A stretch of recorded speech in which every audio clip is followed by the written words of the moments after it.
Well, I even had to come back and interject some things because it got me thinking about some stuff. It got me thinking about what people are going to do when they want to comment, right? Because what I've learned in this is you can make a 20-minute video and they're going to pick up one line. It's not even the one line that they want to pick out. They don't really even care about any of that. They just want to make their one comment about the one thing. They don't really want to base it on everything said. They want to make their statement. And I'm all right with them making their statement. So I'll leave you with this. I got two things. One is this. I'm making this video because of where I live. Okay?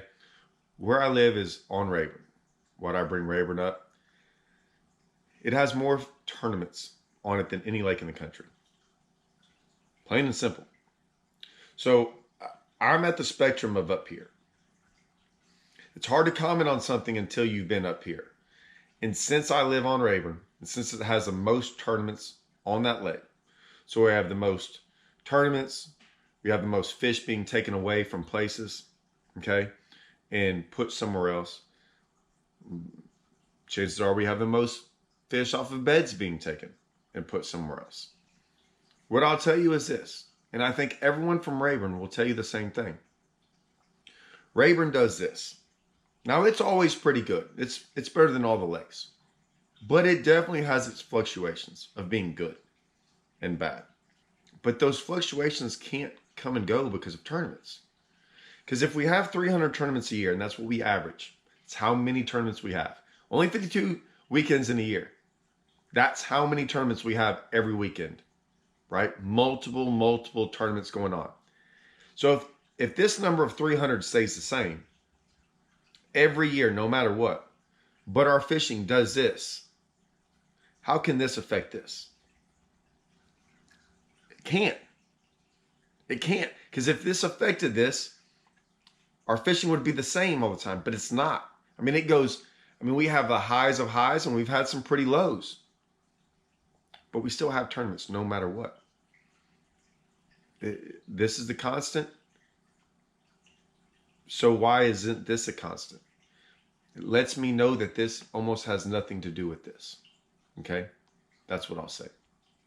Two, is although I bring up Rayburn, and although we have Toledo over there, and we have some of these lakes that are all around me, so many of the lakes I'm talking about, I have 3 that are less than 20 minutes away from my house. Phenomenal lakes. I've caught 10-pounders out of every one of them. Multiple 10s.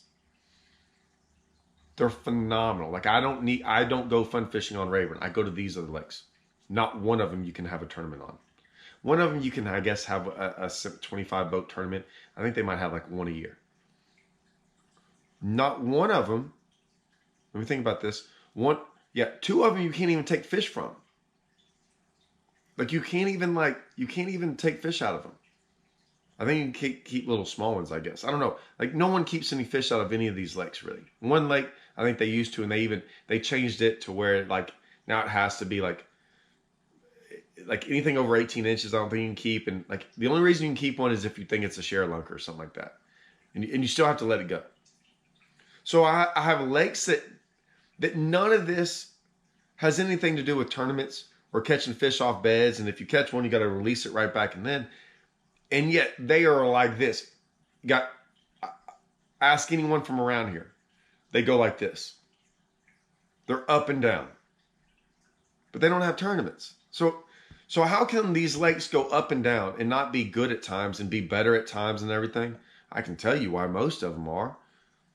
Right? I can see what goes on in them. And there's things that go on that aren't good or bad or whatever they are, but they're not fisherman related. So if I take a reasonable approach, I'm going, okay, it can't all add up. It can't be fishermen over here, even though it doesn't affect any of these lakes over here. And then these lakes can't be bad over here if the fishermen don't have anything to do with it. You can't have it both ways, is all I'm going to say. My other point is this. I'll make it a little analogy.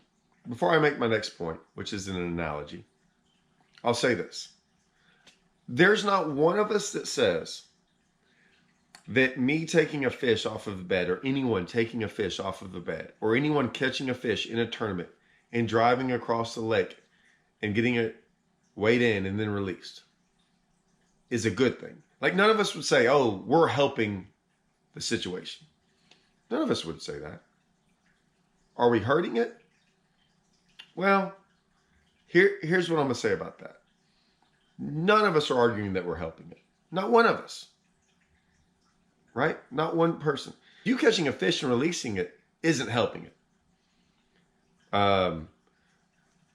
Putting in habitat for fish, that's helping the situation. Restocking the lake, that's helping it. Right? But you catching a fish and releasing it isn't helping it. It's just maintaining it. Maybe. I mean, maybe there needs to be fish taken out of some of these lakes. But my point is you're not helping the situation. You're not hurting it, but you're not helping it. Unless you're out there creating habitat, restocking things, figuring out a way on a lake to help the water quality, but you're really not helping the situation either. Now, I'm not knocking that. What I'm saying is you're not actually helping. Are we helping? No, not one of us would say we're helping by doing these things. Are we hurting? We're on a scale, like I said before. I think if the scale's this big, we're hurting it just this much. Like, not enough for it to really matter. My only analogy is this. You know, I might not like my analogies, but I love them. If you're having a hard time breathing, right? You're at your house and you're having a hard time breathing. It's hard to get oxygen to you, right? That there's an issue. There's an issue somewhere. Now, I'm your next door neighbor, and I have this tree that's causing a bunch of problems, whatever, and I cut it down. Well, in theory, that tree gives off oxygen for all of us to breathe, right? We'll all agree with that. Me cutting it down did not help the situation. But was it really the main cause of why you're not breathing well? No, it didn't help. Me cutting down a tree, one tree, does not help the environment, right? No one will say that it does. However, that one tree of me cutting down is a little bit different than them cutting down 5,000 trees over here, clearing out a highway somewhere, right? I'm not knocking that. I'm just saying that probably does a lot worse than me cutting down this one tree. Now, I could also go back there, and replant a tree and start helping that process along, right? I think tournament fishermen do that. I think we do spend money on licenses and things, and there's a lot of tournaments out there that give back and try to, I can't tell you how many times you see guys going out there replanting things, putting brush and things in the water for habitat. Those are tournament fishermen. A lot of that's tournament organized, okay? I bring that analogy up because, yes, no one's saying it's hurting, but in the scheme of things, we're not really the issue of what's going on.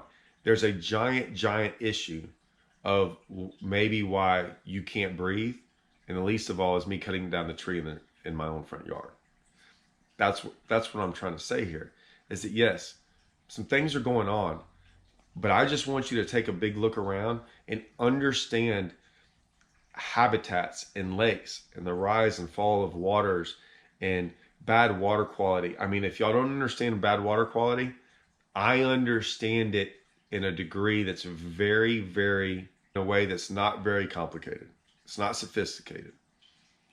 I had a fish in my fish tank. And if any of y'all want to go back and watch those videos, I saw what happens when that water quality was bad in my fish tank. It had nothing to do with how much food he had, all these different things. None of that mattered. But when that water quality was bad in my fish tank, my fish didn't eat. And it wasn't good. And I would have to get that established and make that better. That had more to do with my fish than everything I could imagine. The water quality. Okay? So I think things like that, which have to do with floods and droughts and maybe pollutants going in the water or whatever's going upstream.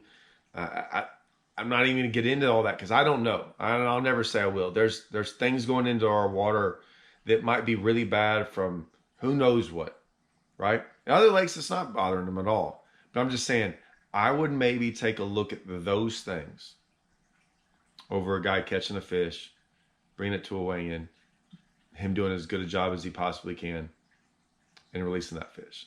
I don't think that guy's hurting the ecosystem in your lake. Now, I know some guys are going to get on there and they're going to tell about their times where they go down to the certain boat dock on Sunday mornings and there's 100 fish floating dead. I'm with you on that, guys. I'm not saying that's good. Okay. What I will say is, instead of maybe not complaining about the guys fishing the tournament who did their best, hopefully, job at trying to keep them alive, that's something we should probably bring up with the tournament organizations and bring that up to people that can deal with that and going, hey, we can't have that again. And that is on tournament guys, maybe to step up and go, hey, we can't support this tournament trail. They're not doing a very good job at trying to do everything they possibly can. When you go out there and buy ice and buy all these things and do all these things to keep your fish alive, and then the organization does a bad job on keeping them alive, right? Maybe it's time for tournament fishermen to come together a little bit, because we don't like to do that. I've been a tournament guy forever, and I've watched tournament guys, like, they clash at times. I don't know why, but maybe getting together and going, hey, guys, we can't support this trail anymore if they're not going to do a better job of trying to keep the fish alive that we brought to them alive. All right. That's all I got to say about that. No, there's more. Oh, dang it. Now I'm going to have to make another video. Sorry. Can't help myself. It's coming next.